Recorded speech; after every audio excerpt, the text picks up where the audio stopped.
오늘의 데일리 뉴스레터에 오신 것을 환영합니다. 1. K2 흑표 쉬지 않고 30발 연속 발사 진기록.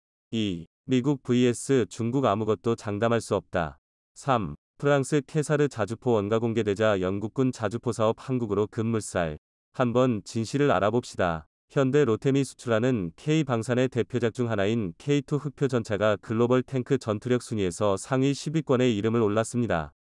최근 하카즈닷컴이 발표한 화력이 가장 뛰어난 전차 10종 순위에서 한국의 K2 흑표 전차는 자랑스럽게 8위에 올랐습니다. 하카즈닷컴의 선정 이유를 살펴보면 한국은 군사적 수요가 다른 어떤 나라보다도 많은 나라이며 수년간 통한한 K2 흑표를 보유해왔기 때문에 어떤 군사적 도전에도 충분한 대응이 가능했다.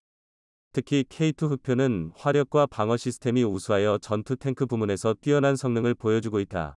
고 언급되었습니다. K2 흑표의 성능과 신뢰성은 국제적으로 인정받고 있으며 이것이 그들의 순위에 반영되었습니다. 세계 최고 수준이다 라고 평가했습니다. 이어 K2 흑표는 전설적인 M1 에이브럼스 전차 모델에서 파생됐다.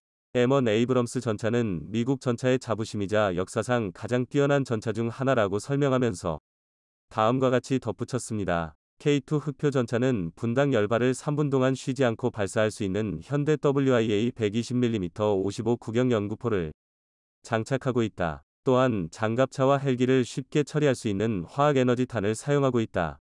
또한 K2 흑표는 전투관리 시스템을 가지고 있어서 아군 전차와 상태를 공유할 수 있다. 메시지만 보내면 언제든 지원을 받을 수 있다. 특히 분당 10발을 3분 동안 쉬지 않고 발사할 수 있는 연사력은 얼마 전 있었던 폴란드 대통령 앞에서의 첫 실전 사격에서도 유감없이 발휘됐습니다. K2 전차는 현대 WIA 120mm 55 구경 연구포를 장착하고 있고 12.7mm K6 기관총과 7.62mm 통축 기관총도 탑재되어 있습니다. K2 흑표는 지난 1995년 개발이 시작돼 2014년부터 우리 군에 실전 배치됐고 지난해 12월에 폴란드 수출이 결정돼 1차 수출 규모는 약 180대, 약 3조 5천억 원에 이릅니다. 현대로템은 오는 2025년까지 1차 공급을 마친 후 폴란드형 K2 전차인 KPL 800여 대 추가 공급할 계획인데요. 지난 3월 K2 전차에 대한 실사격 훈련은 폴란드 동북부 오르지스 훈련장에서 열렸습니다. 폴란드는 한국의 K9 자주포 1차 물량이 현지에 도착했을 때에도 이례적으로 고위 정치권 인사들이 K9 자주포를 실은 선박이 도착한 부두까지 마중을 나와 환영 행사를 열 정도로 한국에서 온 신형 무기들에 대해 각별한 관심을 보였는데요. 이날은 안제이 두다 폴란드 대통령이 직접 참관해 K2 전차의 실사격 훈련을 지켜봤습니다. 폴란드군은 4대의 K2 전차를 투입해 1.2km부터 2.7km에 떨어진 다양한 표적 대부분을 명중시켰는데요. 특히 2.5km와 2.7km 장거리 표적을 명중시키자 찬사가 터져나왔습니다. 이번 사격에는 지난해 우리나라에서 6주간 교육을 받고 귀국한 폴란드군 요원들이 투입됐습니다. 두다 대통령은 이날 마리우시 브와슈차크 폴란드 부총리 겸 국방장관과 함께 사격장을 찾았고 브와슈차크 장관과 함께 K2 전차 위에 직접 올라 16기갑사단 참모로부터 직접 사격 관련 브리핑을 받고 실사격 훈련 과정을 참관했습니다. 사실 이날 행사에 두다 대통령 참석은 예정돼 있지 않았습니다. 그런데 대통령의 참석이 갑작스럽게 결정되면서 행사 비중이 커졌지만 K2 전차의 위력은 문제없이 발휘되었습니다. 폴란드 두다 대통령은 이날 K2 전차와 K9 자주포를 배경으로 찍은 자신의 사진까지 트위터에 올리며 2025터부터 2039년 폴란드군의 주요 개발 방향과 국가 방어 정책 결의안에 서명했다고 밝혀 한국 방산에 대한 큰 관심을 표했습니다. 앞서 두다 대통령은 지난해 12월 K2 전차 10대와 K9 자주포 24문 등 초도 물량이 도착했을 때 수도 바르샤바에서 차량으로 4시간 걸리는 폴란드 북부 그디니아 해군 기지까지 직접 달려가 환영 행사를 열었는데요. 전력화 행사가 아닌 해외 무기 초도분 도입 행사에 군 통수권자까지 참석한 것은 세계적으로 유례를 찾기 힘든 일이었습니다. 러시아의 우크라이나 침공 이후 폴란드가 느끼는 위기감과 한국산 무기에 대한 기대감이 그만큼 컸다는 이야기입니다. 당시 두다 대통령은 현대식 장비를 갖춘 군만이 러시아 제국의 야망과 잔인함을 막을 수 있다. 러시아의 침공과 우크라이나 전쟁 국면에서 한국 무기의 신속한 인도는 매우 중요하다고 강조했습니다.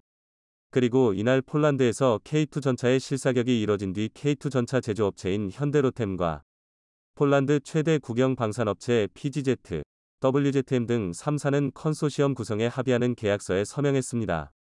이를 컨소시엄 3사는 폴란드 국방부와 2차 사업계약 협상을 하게 되는데요. 폴란드군이 도입할 K2 전차는 총 1000대에 달합니다. 이 중 180대는 한국군이 도입 중인 것과 똑같은 형이지만 나머지 820대는 폴란드형 KEPL으로 업그레이드된 것입니다. 여기에는 한국군 K2 전차에는 없는 원격 조종기관 총탑, RCWS, 적 대전차 미사일 로켓을 요격하는 능동방어체계, APS 등을 장착하게 됩니다. 또한 820대 중 320대는 한국에서, 나머지 500대는 폴란드 현지 생산이 추진됩니다. K2 전차는 최근 노르웨이 전차 사업에서 독일 레오파르트 2 전차의 고배를 마셨지만 아이러니하게도 K2 전차의 명성은 오히려 더 높아졌습니다. 우리 K2 전차와 세계 최강이라는 평가를 받아온 독일 레오파르트 A7 전차는 노르웨이 전차 사업에서 치열한 경합을 벌여오다 올해 초 독일제로 결정됐는데요. 노르웨이 국방물자청은 최근 디브리핑, 즉 사업 결정 배경과 내용 등을 해당 업체에 설명해주는 브리핑을 통해 가격면에서 K2가 우수했고 성능면에서도 동등 이상의 평가를 받았다고 밝혔습니다. 즉, 노르웨이군에서는 K2 전차를 원했지만 독일과의 관계 등 정치적인 이유로 레오파르트를 선정했다는 이야기입니다. 한 소식통은 폴란드는 지난해 K2 구매를 결정할 때 K2가 레오파르트 EH7보다 우수하다는 노르웨이 전차 사업 평가 결과를 입수했던 것으로 안다고 전했습니다. 즉 노르웨이의 분석을 보고 폴란드는 K2를 서둘러 도입했던 것입니다. 우크라이나전을 통해 전차의 중요성이 새삼 부각되면서 평원지대가 많은 폴란드는 전차 장갑차 등 기갑부대 전력 증강에 박차를 가하고 있는데요. 동유럽 국가들은 과거에 사용했던 러시아 무기를 더 이상 사용하기 어렵게 되면서 미국을 포함한 서방 국가의 무기들로 전환하는 추세입니다. 폴란드 역시 전차 사업에서 당초 미국제 M1A2나 독일제 레오파르트 2 전차 도입을 적극 검토했지만 성능, 가격은 물론이며 빠른 납품까지 가능하다는 강력한 장점을 앞세운 한국의 K2 전차 대량 구매로 결정하게 된 것입니다. 폴란드가 도입할 미국 M1A2 전차는 240대로 우리 K2 전차의 4분의 1 수준입니다. 이처럼 폴란드를 비롯해서 한국 무기를 구매하는 나라들이 늘어나자 이제는 미국, 독일 등이 한국 무기에 대한 견제를 강화하고 있다는 후문입니다. 냉전 이후 무기 생산 라인이 크게 약화됐던 독일이 우크라이나전을 계기로 본격적인 방위산업 재가동에 나선 것도 우리에게는 도전 요소입니다. 따라서 이제 한국은 폴란드를 유럽의 방산 수출 거점으로 삼아 제3국 시장 진출을 적극 추진하고 있습니다. 브와슈차크 국방장관도 지난해 11월 한 폴란드 방산 협력 컨퍼런스에 참석해 한쫄 방산 협력을 통해 양국 방산업계는 공동으로 제3국 시장 진출이 가능하게 될 것이라고 말해 이를 확인시켜줬습니다. 폴란드는 지난해 한국 방산업체들과 K2 전차 1000대, K9 자주포 672문, FA50 경공격기 48대, 천무 다연장 로켓 288문 등에 대한 수출 계약을 체결했는데요. 폴란드 무기 수출은 2030년대 초중반까지 단계적으로 이뤄질 예정입니다. 폴란드와의 1차 계약은 120억 달러, 약 15조 6천억 원 수준이지만 탄약과 후속 군수 지원 등 전체 물량을 포함하면 총 규모는 400억 달러, 무려 52조 원에 이르는 막대한 금액입니다. 그리고 5월 22일 현대로템은 폴란드의 K2 전차 7대를 추가로 인도해 이번에도 납기를 칼같이 지켰습니다. 마리우시 블라슈차크 폴란드 부총리 겸 국방부 장관은 지난 19일 트위터를 통해 한국의 또 다른 K2 촉표 전차가 오늘 그드니아 항구에 도착했다. K2 전차는 기계화 부대로 이동할 것이라고 밝혔습니다. 현대로템은 작년 8월 폴란드 군비청과 K2 전차 수출을 위한 1차 이행 계약을 체결했고 오는 2025년까지 K2 전차 180대를 공급하게 되는데요. 초도 물량 10대를 인도한 이후 지난 3월 1차 공급 물량 일부인 5대를 조기 납품했고 2개월여 만에 7대를 또다시 인도한 것입니다. 지금까지 폴란드에 공급한 K2 전차는 총 22대입니다. 이렇듯 한번 계약하면 납기일은 물론 모든 약속을 철저히 이행하다 보니 해외에서 한국산 무기에 대한 신뢰도는 더욱 높아지고 있습니다. 현대전은 미국의 사기극이다. 우크라이나 전쟁을 시작으로 현대전의 개념에 지각 변동이 일어나고 있습니다. 심지어 기존 현대전 개념이 오직 미국만 가능한 미군전, 이라는 주장이 나올 정도인데요. 그러나 군사 전문가들의 생각은 조금 다릅니다. 많은 군사 전문가들이 세계 1위, 미국의 군사력이 위태롭다고 경고하고 있는데요. 그리고 바로 이 때문에 지금 대한민국의 군사력에 전 세계의 이목이 쏠리고 있습니다. 그래서 준비했습니다. 오늘은 위태로운 미국과 대한민국 군사력 세계 6위의 진실에 대해 알아보겠습니다. 지금에 와서야 설득력이 떨어졌지만 현대전이란 곧 총력전의 반대말과 같았습니다. 과거처럼 우리나라 대 남의 나라가 1대1로 싸우는 게 아니라 거미줄처럼 얽혀있는 국제관계 속에서 주요국들의 개입이 당연시되기 때문인데요. 우크라이나 전쟁의 흐름을 보면 이를 아주 잘 알 수 있습니다. 일반적으로 전문가들은 2014년 시작된 돈바스 전쟁을 우크라이나 전쟁의 첫 물리적 충돌로 보고 있습니다. 러시아가 추구하는 전형적인 현대전의 모습이었다고 할 수 있는데요. 러시아 입장에서는 타국의 개입 없이 우크라이나의 국력을 소모하고 원하는 바를 얻을 수 있는 상책이었습니다. 실제로 이때까지만 하더라도 돈바스 전쟁에 개입하는 주요국은 미국 정도가 전부였습니다. 심지어 그것도 간신히 체면치레할 정도의 군사 원조가 전부였는데요. 오죽하면 다수의 군사 전문가들이 우크라이나 전쟁 초기 러시아의 승리를 예상했을 정도입니다. 우크라이나에게 러시아의 침략은 그 즉시 국력을 총동원해서 대응해야 하는 절체절명의 위기였지만 세계 2위 군사 대국인 러시아 입장에서는 푸틴의 말 맞다나 특수 군사작전 정도에 불과했기 때문입니다. 그리고 이로 인해 많은 전문가가 창피를 당해야 했는데요. 모두 아시다시피 러시아는 철저히 실패했습니다. 전문가들마저 단순히 군의 규모 무기 체계의 차이만으로 전쟁의 승패를 재단하는 실수를 저질렀던 것입니다. 그도 그럴 게 그간 미국이 보여줬던 현대전은 개전 초기 신속하게 공권을 장악하고 이를 바탕으로 적의 반공맘을 제압하는 데서 시작되었습니다. 이후 신속 전개가 가능한 압도적인 정찰 감시 자산과 세계 최고 수준으로 무장되어 있는 지상군을 이용해 작전 지역을 넓혀가는 것이었는데요. 이 과정에서 정밀한 통신체계를 이용한 막대한 항공 지원이 수반되었습니다. 또한 적군 저격수 하나 잡기 위해 해당 지역에 대규모 폭격을 날릴 수 있을 정도로 압도적인 보급 지원 능력이 뒷받침되어야 합니다.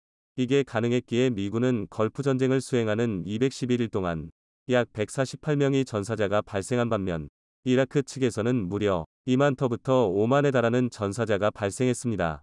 그리고 전쟁은 미국의 승리로 끝을 맺었는데요. 상황이 이렇다 보니 세계 2위 군사력을 가진 러시아가 속전속결로 우크라이나를 끝내버릴 것이라는 예측은 당연해 보였습니다.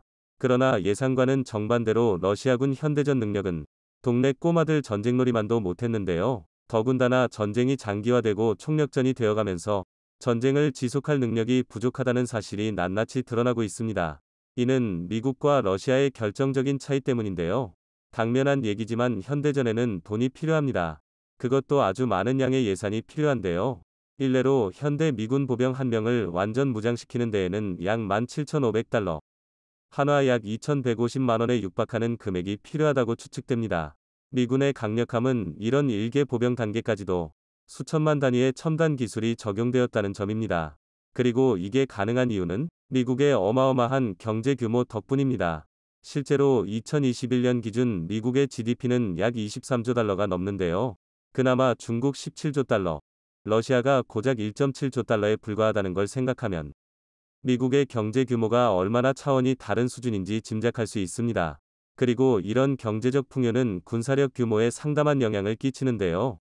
국방기술진흥연구소에서 발표한 2022 세계 방산시장 영감에 따르면 2021년 상위 15개국 중 미국의 국방비 관련 지출은 8,010억 달러로 나머지 14개국을 합친 9,150억 달러와 엇비슷한 수준이었습니다.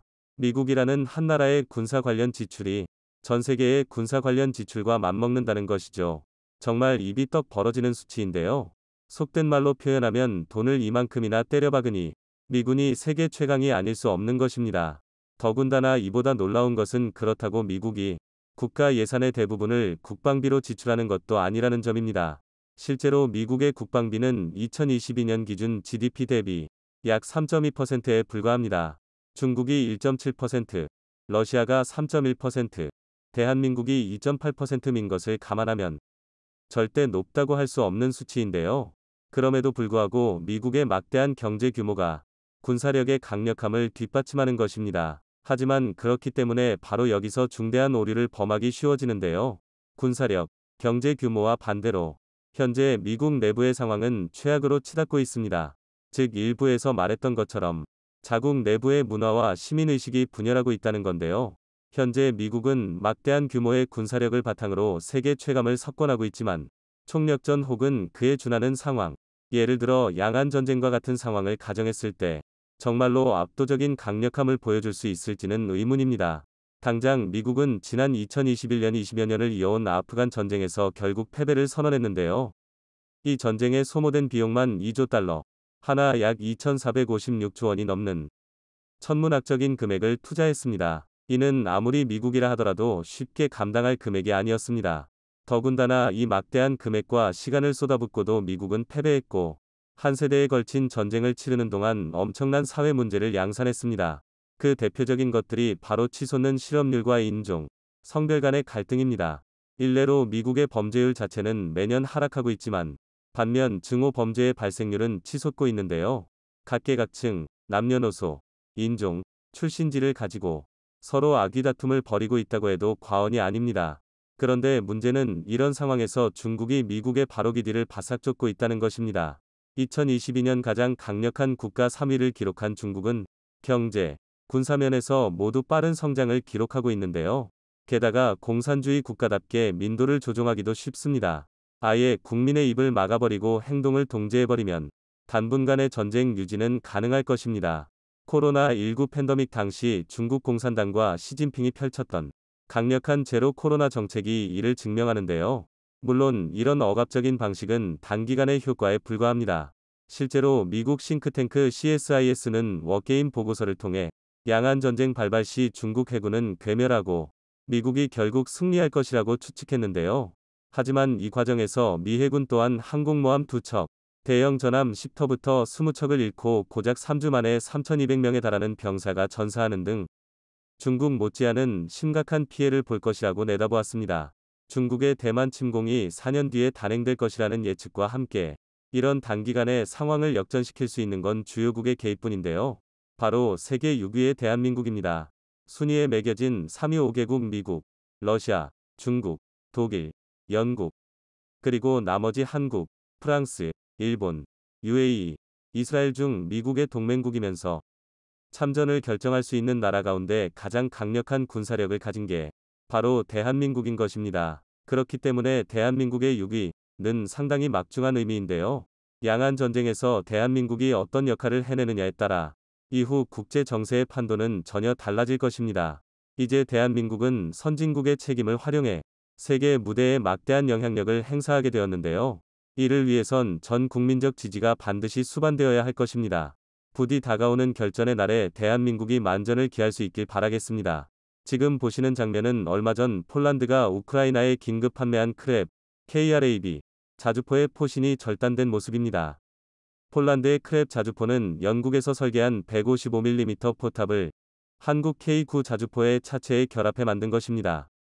사실상 한국 기술이 적용된 자주포라고 볼 수 있는데요.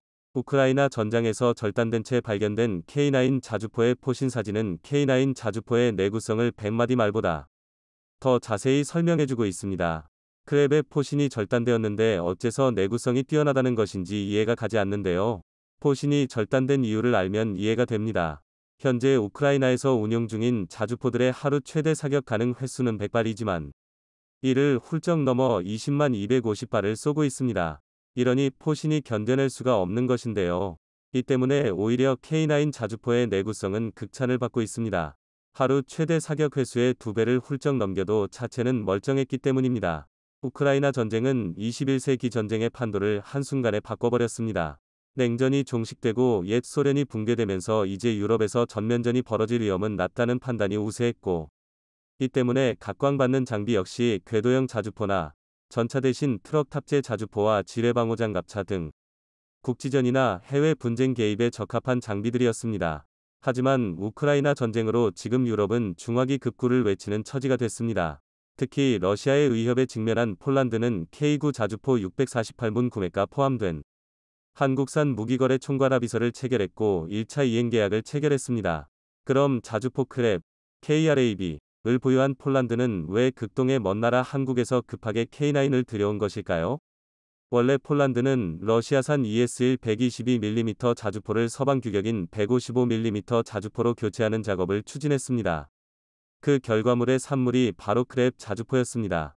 원래 크랩의 포탑은 영국 BAE 시스템이 만든 AS-90 자주포를 사용하되 포신은 개량형에 탑재할 예정이었던 52 구경장 155mm 포를 장착했습니다. 평야가 많은 폴란드에서는 장거리 포격전이 벌어질 가능성이 높다는 점을 감안한 조치였습니다. 토파스, TOPAS, 사격 통제 체계를 비롯한 전자장비는 폴란드산으로 채워졌습니다. 그런데 이 영국산 포신이 자꾸만 고장이 나는 겁니다. 하는 수 없이 폴란드는 한국산 K9 자주포의 차체로 포신을 교체하게 됩니다. 그래서 지금의 모습, 영국 AS-90 자주포 포탑에 K9 차체를 결합한 형태가 된 것입니다. 폴란드의 자주포 크랩은 분당 6발을 사격하며 사거리는 30터부터 40km. 기본적으로는 K9A1 자주포와 유사한 성능을 갖고 있습니다. 폴란드는 122문의 크랩 자주포를 생산해 운용할 예정이었지만 러시아의 침공으로 크랩 자주포의 운명은 극적으로 바뀌게 됩니다. 전쟁이 나자 폴란드군은 비밀리에 우크라이나군 100여 명을 대상으로 크랩 자주포 운용 교육을 실시하고 우크라이나 군의 크랩 자주포를 인도했습니다. 당시 폴란드가 생산한 크랩 자주포가 80문이라는 점을 감안하면 폴란드군 보유 물량 대부분이 우크라이나에 넘어간 셈이었습니다. 이후 한국 K9 위 포신을 단 크랩 자주포는 포신이 떨어져 나가도록 전투에 참여했고 돈바스 전투에서 긍정적인 평가를 받았습니다. 이로써 한국 K9 자주포의 의상을 다시 한번 높여준 겁니다. 그런데 문제는 폴란드였습니다. 우크라이나에 크랩 자주포 48문과 지휘 차량 등을 보냈지만 이 전쟁이 언제 끝날지 아무도 알 수 없기 때문입니다. 더구나 크랩 자주포 포탑 원형인 AS-90을 개발한 영국의 움직임도 변수였습니다. 영국은 기동 화력 체계 증강을 위한 MFP, 모바일 파이어스 플랫폼 사업을 통해 100여 문의 최신 자주포 도입을 계획하고 있는데요. AS-90은 2030년대 초를 전후로 퇴역할 예정입니다. 폴란드로서는 이런 영국의 AS-90을 도입했다가 앞으로 성능 개량이나 유지보수 등에서 문제가 발생할 가능성을 우려할 수밖에 없었습니다. 하지만 한국의 K9은 이 같은 문제에서 자유로웠습니다. 실제 한국군에서 천여 문을 운용 중이었고 인도와 노르웨이, 핀란드, 에스토니아 등에도 수출됐으며 K9은 K9A1에서 K9A2로 이어지는 성능 개량 로드맵도 갖추고 있었습니다. 최종 진화형인 K9A2는 자동 장전장치와 복합 소재 고무 궤도, 원격 사격 통제 체계 등을 탑재해 화력과 방호력, 기동성, 생존성 등이 대폭 강화됐습니다.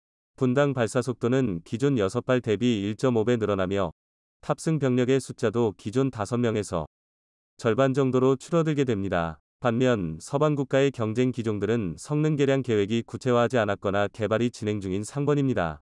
이래서 크랩 자주포의 포신을 통해 한국 K9의 기술 수준을 접한 폴란드로서는 K9의 과거와 현재, 미래의 모습에 주목할 수밖에 없게 되었고 결국 한국산으로 결정하게 된 것입니다. 더구나 우크라이나나 폴란드처럼 탁 트인 평야에서는 곡사포가 은신할 곳이 없고 포탄의 궤적을 추적하는 대포병 레이더 운용을 감안하면 먼 거리에서 정확하게 포탄을 쓴 뒤 신속하게 이달해야 합니다. 그래서 K9를 비롯한 고성능 자주포 대량 배치는 평야에서의 장거리 포격전에 큰 영향을 미칩니다. 폴란드가 한국 무기를 원하게 된 또 한 가지 결정적인 이유가 있습니다. 외신에 따르면 폴란드군은 지난해 초 러시아군의 침공을 가정한 가상어 게임 윈터 20을 실시했다고 합니다.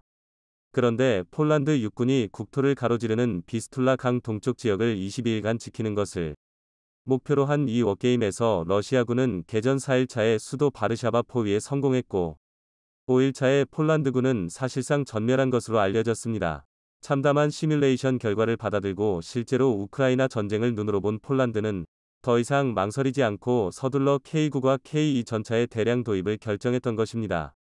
우크라이나 전쟁터에는 지금 유럽과 미국 탱크들의 전시장이라 해도 과언이 아닐 만큼 각 나라의 탱크들이 모여 있습니다. 영국도 20문의 AS-90 자주포를 우크라이나에 원조했습니다. AS-90은 영국군이 1993년부터 운용을 시작한 자주포로 K9의 개발 초기에만 해도 영국 AS-90의 재원과 시스템이 많은 참고가 되었을 정도로 한때는 선진 자주포의 상징 중 하나로 여겨졌던 자주포입니다. 처음 3분간은 분당 6발씩, 그 뒤에는 분당 2발씩의 지속 발사가 가능한 장전 체계를 갖추고 기동 중에도 사격 제원을 받고 정지의 1분 만에 사격이 가능한 사통 장치를 갖추고 있습니다. 하지만 포신이 39 구경장이라 K9에 비해 사거리가 짧습니다. 영국은 203년까지 AS-90 자주포 및 MLRS, 기타 노후된 포병 자산을 퇴역시키고 무인기 및 정밀유도 로켓으로 대체 예정인데요. 그래서 영국이 AS-90을 퇴역시킨 자리에 과연 어떤 자주포를 도입할지 세계의 관심이 쏠려 있습니다. 그리고 유력 후보 중 하나로 물론 K9의 개량형도 올라가 있습니다. 그런데 이런 상황에서 한국에 엄청난 호재가 들려옵니다. K9의 경쟁 자주포인 프랑스 넥스터사의 캐사르 자주포의 가격이 공개된 겁니다. 방산 전문 매체 세퍼드 미디어에 따르면 캐사르 자주포 한 문당 가격은 한화로 약 80억 원이었습니다.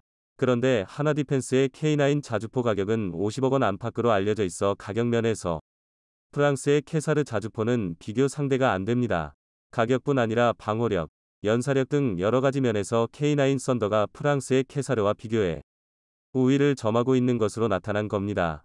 캐사르 자주포는 바퀴 8개인 대형 트럭에다 구경 155mm 포를 얹은 자주포로 분당 6발을 쓸 수 있습니다. 하지만 반자동 장전 방식을 채택해 포수들의 피로도가 높아지고 또 포탑이 장갑화돼 있지 않아 포수와 장약수 등 전원은 차량 밖에 있는 만큼 적의 공격에 취약합니다. 따라서 생화학 무기에 대한 방어력도 없습니다. 반면 한국의 K9 자주포는 155mm 52 구경장 장포신을 채용해 사거리가 최대 40km에 이르며 자동 탄약 장전 장치를 장착해 15초 안에 3발을 발사하고 분당 6터부터 8발을 쓸 수 있습니다.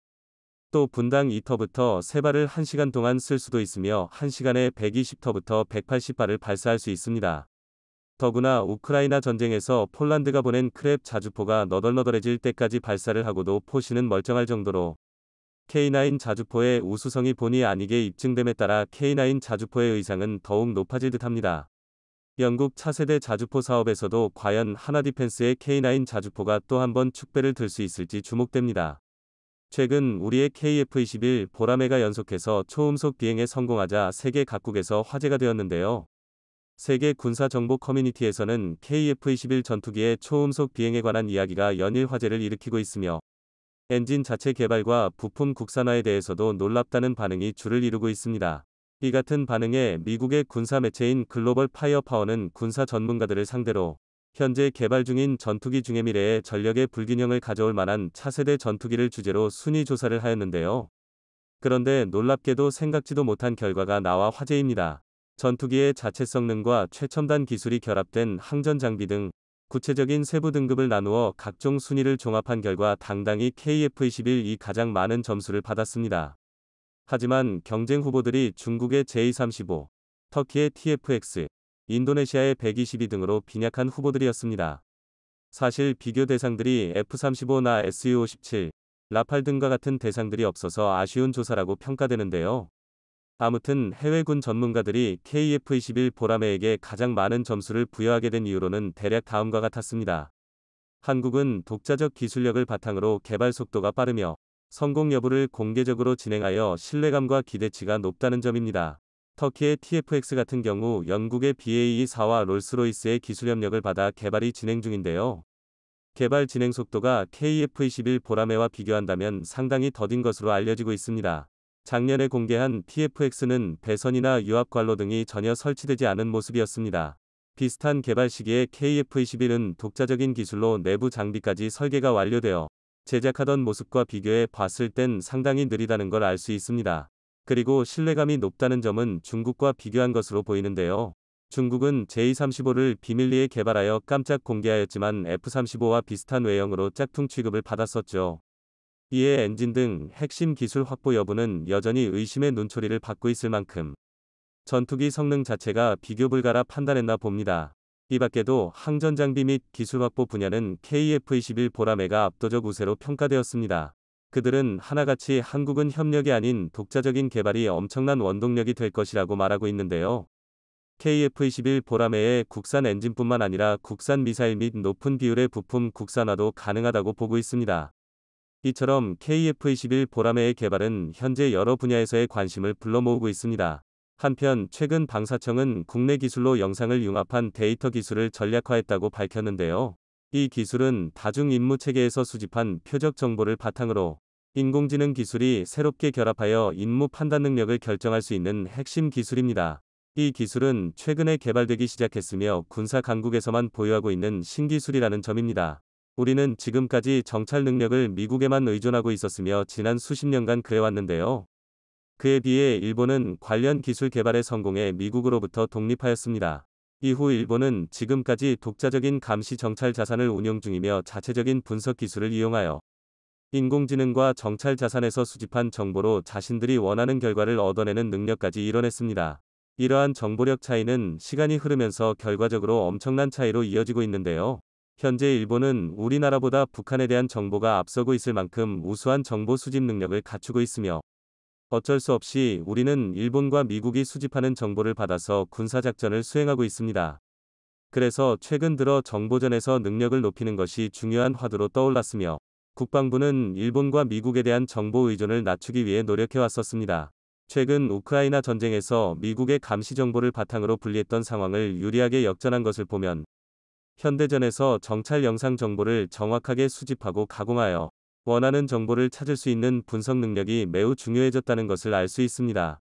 이처럼 정보전에서 우위를 차지하기 위해서는 데이터 퓨전 기술이 확보되어야 했으며 이 기술을 확보하기 위해 방위사업청은 총 700억 원을 투자하여 데이터 표준 기본형을 개발해 전략화하는 데 성공했습니다. 이로써 적을 파악하고 모든 수단을 동원할 수 있는 효과적인 표적 타격 작전 지원 능력을 확보하게 되었습니다. 하지만 우리의 기술 능력은 이제 막 걸음마를 뗀 수준이라서 만족하기에는 이른 수준입니다. 미국은 우리가 제공한 대북 정보 외에도 우리가 모르는 핵심 정보들을 더 가지고 있다고 분석되고 있으며 일찍부터 한국보다 정보전에 많은 투자를 감행한 일본과 정보 교류를 더 많이 하는 것으로 알려졌습니다. 하지만 우리도 앞으로 데이터 퓨전 기술 능력을 더욱 발전시킨다면 기술면에서 나란히 설 수 있습니다. 그 이유로는 미국이 전 세계를 상대로 운영 중인 고성능 군사위성의 화상도는 날이 갈수록 진화하여 엄청난 핵심적인 정보를 가지고 있을 것으로 분석되고 있지만 데이터 퓨전 기술에서는 경쟁국들을 앞서기 때문에 전 세계 정보전에서 많은 격차를 만들고 있어서입니다. 이번 국산화된 데이터 퓨전 기술은 각종 정보를 바탕으로 인공지능과 빅데이터 기반 알고리즘을 추가해 신속하고 빠르게 원하는 적 정보를 추출해 다양한 아군 무기 체계에 전파하는 것까지 결함되어 있습니다. 이는 한국형 전술 데이터 링크와 결합해 대용량 정보를 실시간 전송할 수 있어서 변화되는 전투 상황을 실시간으로 보듯 필요한 전력을 투입할 수 있어 앞으로 우리 군 전력 자산에 큰 효과를 낼 수 있을 것으로 예상됩니다. 우리 군은 추후 전시작전 통제권을 회수할 경우를 대비해 독자적 군사작전의 핵심 수단으로 사용할 계획입니다. 이 밖에도 소수 국가만이 개발에 성공한 타겟팅 포드를 자체 기술로 국산 타겟팅 포드 개발에 성공했다고 합니다. 첨단 타겟팅 포드는 지상을 정밀하게 탐색하는 장치로 이용되고 있지만 차후 공중전에서도 레이더를 대체할 가능성이 높은 탐지 체계입니다. 이는 미국이 기술 이전을 거부했던 핵심 장비 중의 하나였으며 타겟팅 포드에 들어가는 모든 부품을 모두 자체 개발하는 데 성공하였습니다. 이를 개발하기 위해서 타겟팅 포드 통합 시험장까지 구축하는 데 수년 동안 노력했습니다. 현재 고성능 타겟팅 포드를 개발한 국가는 미국과 프랑스, 이스라엘 정도로 러시아조차도 제대로 된 첨단 타겟팅 포드를 개발하지 못하고 있는 상황입니다. 이 기술은 아군 레이저가 목표에 맞고 공중으로 반사되는 미약한 신호를 파악해야 해서 최첨단의 레이더 탐색 장치가 필요하며 빠른 속도로 날아가는 전투기에서 레이저 빛을 파악하는 것은 고도의 군사 기술이 요구되는 부분입니다. 아군이 지시하는 레이저에는 특수한 신호가 삽입되어 이를 수신하고 해독하는 데도 상당한 개발 난이도가 필요합니다. 특히 타겟팅 포드로 하늘에서 움직이는 적 전투기를 파악할 수 있는 대공표적 추적 기술까지 동시에 적용되었다는 게 핵심입니다. 이는 레이더를 이용한 전투기 추적이 아니라서 전파를 이용하지 않고도 수십 킬로미터 밖에 있는 적 전투기를 추적할 수 있어서 은밀하게 기동하는 적 스텔스 전투기를 파악할 수 있습니다. 이번 개발 성공은 대한민국의 전략 자산 기술로 자체적으로 확보했다는 점에서 그 파급 효과가 만만치 않을 것으로 보입니다. 이러한 발전으로 대한민국은 자력으로 확보한 기술 군사 강국으로 발전하고 있습니다. 앞으로 KF-21 보람의 개발에 완벽하게 성공한다면 여러 가지의 다양한 기술 확보로 다른 무기와의 연계가 더욱 쉬워질 거라 예상됩니다.